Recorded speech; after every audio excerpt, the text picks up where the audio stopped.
আসসালামাইকুম। এই যে দেখেন সুন্দর গ্রামে পোলাপানে ফুটবল খেলতে আছে, দেখেন খুবই সুন্দর লাগবে। দেখেন অবশ্যই ভিডিও ভালো লাগলে লাইক কমেন্ট শেয়ার করবেন। অবশ্যই আপনারা আমার পাশে থাকবেন। এটা হচ্ছে উত্তরখান মাস্টারপাড়া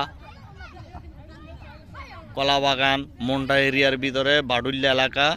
এই গ্রামের ছেলেমেয়েরা এখানে এই মাঠে সবসময় খেলা করে। দেখেন অবশ্যই ভিডিও যদি ভালো লাগে আপনারা অবশ্যই কমেন্টস করে দিবেন, শেয়ার করে দিবেন। দেখেন দর্শক